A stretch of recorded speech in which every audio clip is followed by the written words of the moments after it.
When my husband brought his mistress home and tossed divorce papers onto the table, he had no idea he'd just awakened a sleeping dragon. What happened next became his worst nightmare. It was a late October evening and our house smelled of thyme and roasted chicken, his favorite dish. I just finished setting the table when I heard the crunch of gravel under tires in the driveway. I smiled instinctively, that practice smile I'd perfected over the years, the one that said, "Welcome home, darling, I've been waiting for you." I smoothed my hair, checked the oven, glanced at the clock. Everything was perfect as always. A warm home, a fragrant dinner, a loving wife. Then the front door opened and something in the air shifted forever. He didn't come in alone.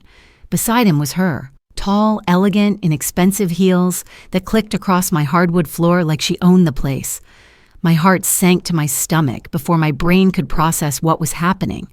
I stood there, serving spoon in hand, waiting for a hello or some explanation. But Ryan didn't even look at me. Didn't even nod, as if I wasn't there, as if I'd already vanished. "Ryan," I finally said, my voice sounding strangely cold. "Who is this?"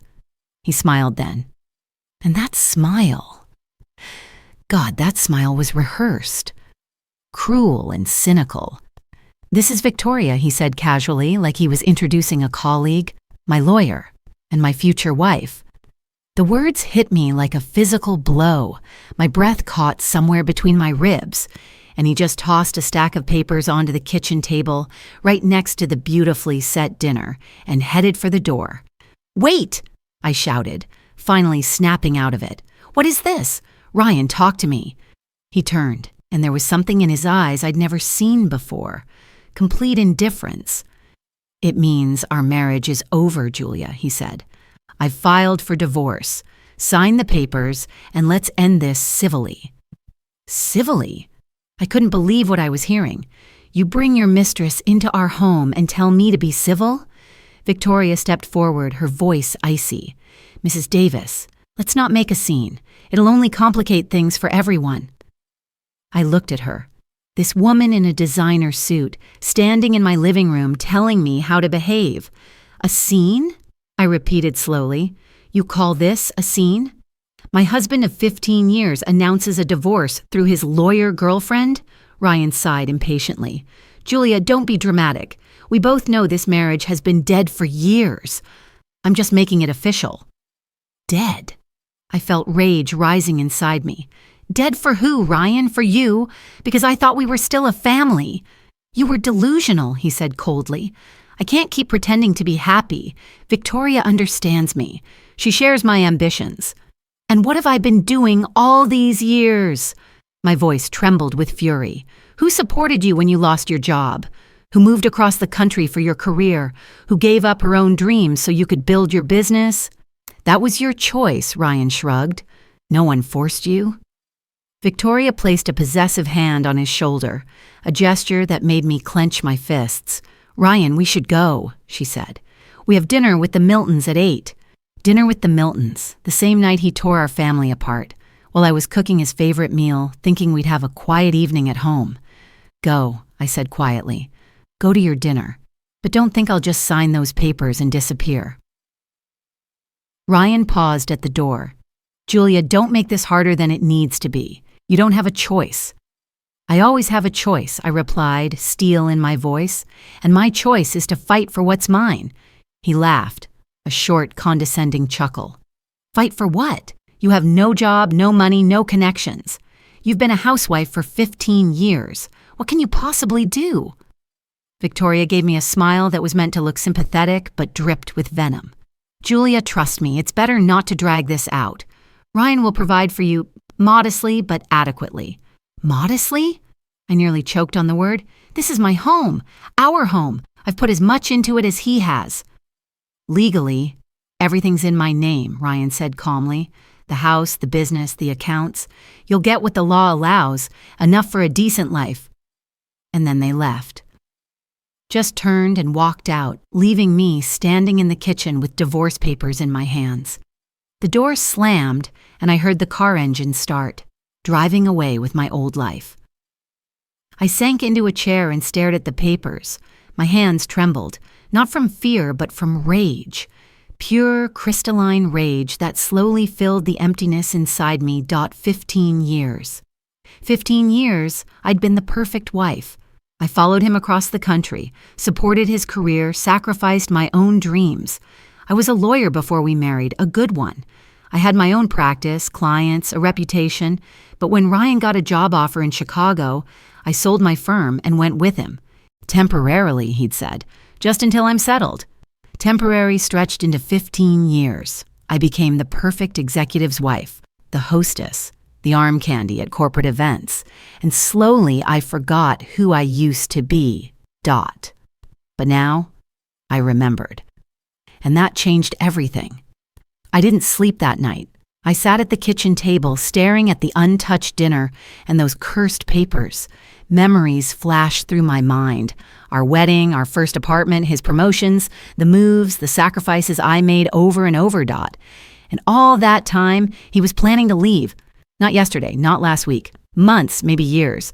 Transferring money, signing documents, building a new life. And I, like a fool, kept cooking dinners and smiling around 3 a.m. I got up and made tea. As the kettle boiled, I made a decision.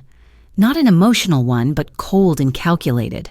I wouldn't cry, I wouldn't beg, I wouldn't sign those papers and settle for scraps. I would fight, and I would win. You made the biggest mistake of your life, Ryan Davis, I whispered into the empty kitchen. And you're about to find out. By morning, I was a different person. I showered, put on a sharp suit I hadn't worn in a decade, and looked in the mirror for the first time in years. Not as a housewife, but as a lawyer. The woman staring back was tired, but unbroken. In her eyes burned a fire. I thought I'd lost forever. Adieu. My first call was to Samantha Cole. We'd gone to law school together and worked at the same firm for a while. Samantha had chosen family law and became the best divorce attorney in the city. Tough, ruthless, expensive. Julia, she said, surprised to hear my voice. My God, it's been years. Too many, I replied. Samantha, I need your help. I need the best divorce lawyer in town. A pause. Oh, she said finally. Got it. Come to my office now. Samantha's office was exactly as I'd imagined. Sleek furniture, floor-to-ceiling windows, walls lined with diplomas and awards. Samantha hadn't changed much, still vibrant, sharp-eyed, confident. Tell me everything, she said, seating me in a leather chair. I told her about the night before, about Victoria, the papers, how Ryan thought I'd roll over without a fight. Samantha listened, occasionally jotting notes, her face growing more focused. So, he thinks you'll break, she said finally. Exactly. Do you remember anything about his finances? Accounts, investments, properties? I smiled for the first time in hours. Samantha, I was an executive's wife for 15 years. I remember everything, and I did. Ryan thought I wasn't paying attention, but he was wrong. I remembered conversations with his partners, mentions of deals, offshore accounts he thought were so clever. I remembered company names, people, dates. Julia, Samantha said, leaning back in her chair, this could get very messy. Let it be messy, I replied. He started a war. Now he'll get one. The next few days felt like cramming for an exam. I moved into a small apartment, not because I couldn't stay in the house, but because I needed a space to work. Every morning, I met with Samantha. We reviewed documents, analyzed financial reports, built a strategy. I recalled details that seemed insignificant but painted a damning picture. He's more vulnerable than he thinks, Samantha said after a week. That transfer to the Panama company in March, the real estate deal in his cousin's name, the shell consulting firms. Julia, these are serious violations. How serious? Serious enough to interest the IRS, serious enough to ruin his business reputation for good. I nodded. I didn't feel sorry for him. He made his choice when he decided I was disposable. But the most crucial call was to David Harrison. David was Ryan's former business partner until Ryan betrayed him and left him to deal with a scandal alone. That was 5 years ago, but as our conversation proved, David hadn't forgotten. "Julia," he said, surprised when I introduced myself. "Is something wrong?" "You could say that. David, are you free for lunch? I think we have a lot to talk about." We met at a quiet downtown restaurant. David looked successful. After the scandal, he'd built his own thriving company, but when I mentioned Ryan, his face hardened. "He filed for divorce," I said bluntly, "and he thinks I'll sign without a fight." "I see." David nodded slowly. "What do you want from me?" "Justice. For both of us." I told him what Samantha and I had uncovered: hidden assets, fake deals, tax evasion. David listened, his eyes growing more interested. "You know," he said finally, "there are others who'd love to see Ryan in court. Investors he screwed over, partners he betrayed. Will you help me?" "Julia, I won't just help. I'll enjoy every second of it." We shook hands, and I knew I'd gained a powerful ally. The best part? Ryan had no idea. He thought I was hiding, licking my wounds. His lawyer mistress probably assured him it would all go smoothly. They didn't know I was a hunter again, and they were my prey. 3 weeks after that awful night, I was ready to strike. Samantha had built a dossier that could destroy any businessman. We had documents, witnesses, irrefutable evidence. "Are you sure you want to go this far?" Samantha asked one last time. "There's no turning back." There was no turning back the moment he brought her into our home, I said. "Let's do this." The first blow landed on a Thursday morning. Samantha filed a lawsuit, not just for divorce, but for fraud, asset concealment, and breach of fiduciary duty. The demands were astronomical, half of everything he'd hidden. That same day, copies of the documents were sent to the IRS, the SEC, and the prosecutor's office. Ryan called me 2 hours after he got the papers. "Julia!" His voice shook with rage. "What the hell are you doing?" "Hi, Ryan," I said calmly. "How's it going?" "How's it going? You're suing me for fraud. Have you lost your mind?" "I'm suing you for what you did. If you think that's fraud, I guess you're right." "This is absurd. You have no proof." "I have everything, Ryan. Panama Company documents, transfer records, witness statements, everything." A long pause. "What do you want?" he asked, his confidence gone. "Oh, justice. And full compensation for the 15 years of my life you stole." "Julia, let's talk. Meet me. We'll figure this out. Talk to my lawyer and tell Victoria she might lose her license for helping you hide assets." I hung up and, for the first time in a month, felt something like satisfaction. But that was just the beginning. Over the next few weeks, Ryan's empire crumbled. The IRS launched an audit. Investors demanded answers. Clients started pulling contracts. Every day brought new trouble. I watched it all with icy calm. I started a new life, got a job at a law firm, not a high position, but a start. Rented a nice apartment, adopted a dog, a sweet golden retriever named Charlie. I was no longer Ryan Davis's wife. I was Julia Morrison, my maiden name reclaimed.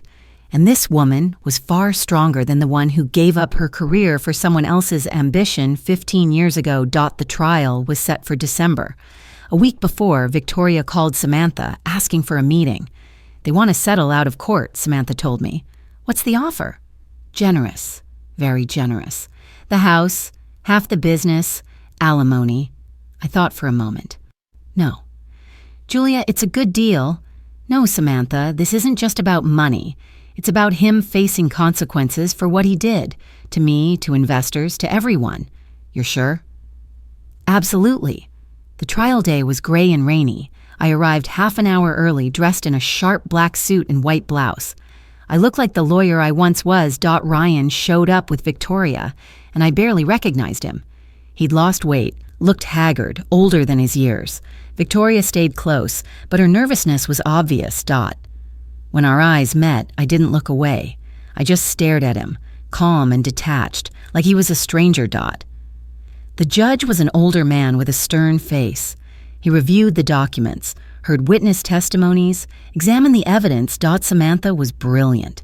She dismantled Ryan's schemes methodically, showing how he hid assets, deceived partners, evaded taxes.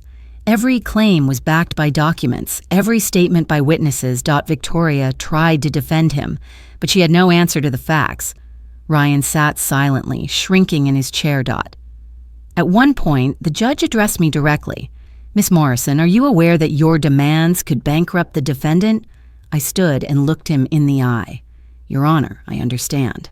But I also understand that I spent 15 years supporting a man who systematically deceived me, his partners, and the government. I'm not seeking revenge. I'm seeking justice. The judge nodded and retired to deliberate dot. When he returned an hour later, his face was unreadable.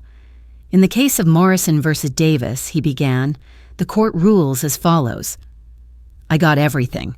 The house, half of all assets, including the hidden ones, alimony for 5 years.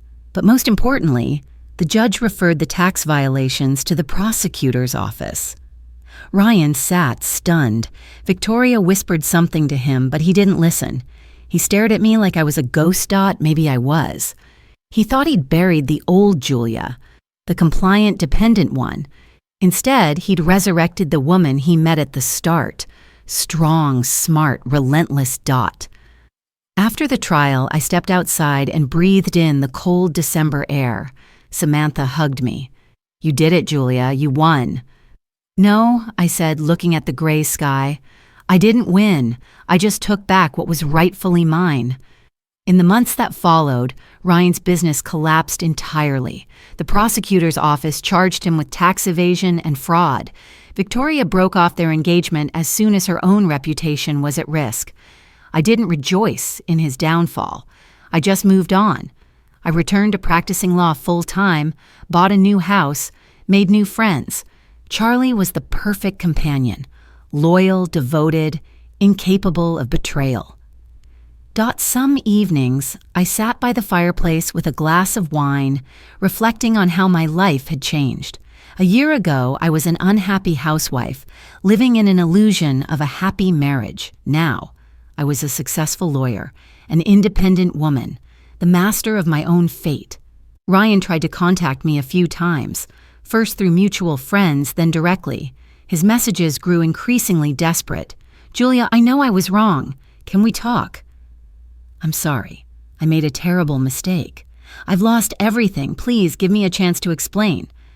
I read them with curiosity, like examining specimens under a microscope. No pain, no anger, just mild surprise at how small and pathetic he seemed now. His final message came a year after the trial. I know I don't deserve forgiveness, but I want you to know. I love you. I always did. Victoria was a mistake. An escape from my own inadequacy. You were the best thing I ever had, and I realized it too late. I stared at the message for a long time. Then I showed it to Charlie. What do you think, buddy? Should I reply? Charlie looked at me with his wise brown eyes and wagged his tail.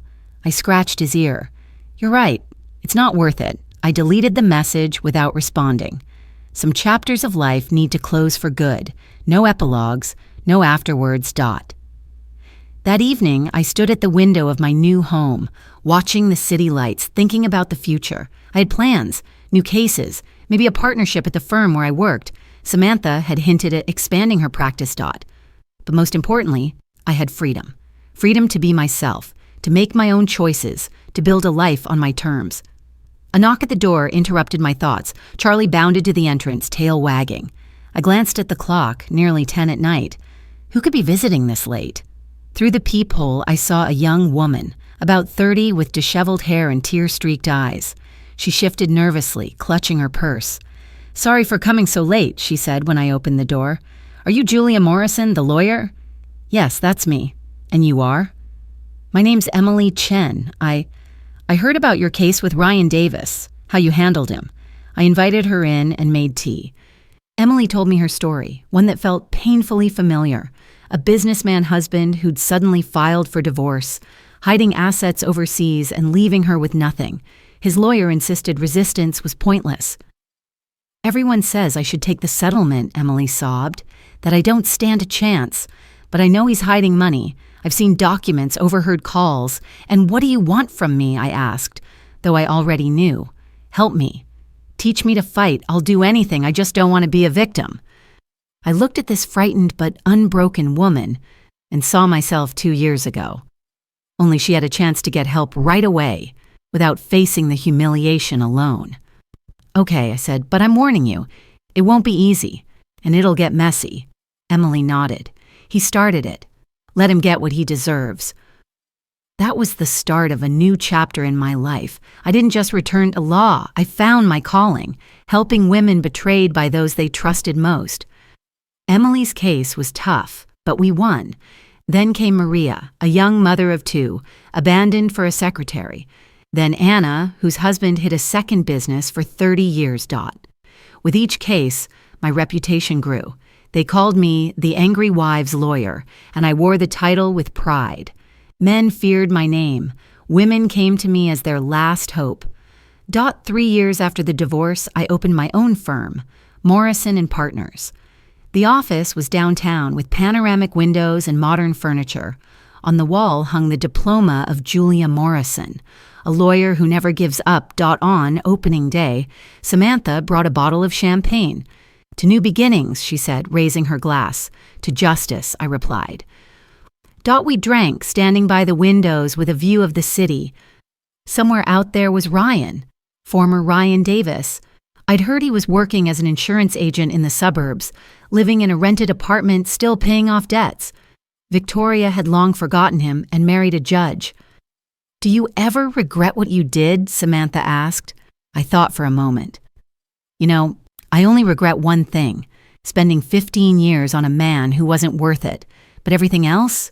No regrets. He got what he deserved.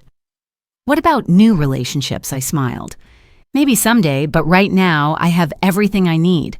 A job I love, a home that's truly mine, friends who won't betray me, and Charlie, of course. As if on cue, Charlie lifted his head from his spot by my desk and wagged his tail. For now, that's enough, I added. I'm finally happy, truly happy. And that was the truth. I'd been through hell but came out stronger. Ryan thought he'd destroy me, but instead he created a monster, a lawyer who knows every trick unfaithful husbands use and shows them no mercy. Revenge is a dish best served cold, and it's far sweeter when you're not just getting even, but building a better life from the ruins of the old one. Every day, new clients come to my office, each with her own story of pain and betrayal. And to each, I say the same thing. You're stronger than you think, and you won't be a victim, not with me by your side. That's my mission now, and I do it with pleasure. Ryan Davis wanted to discard his wife and start a new life. Instead, he lost everything, and his ex-wife built an empire on the ruins of men's ambitions. Irony? Perhaps. Justice? Definitely. Revenge? The sweetest kind there is.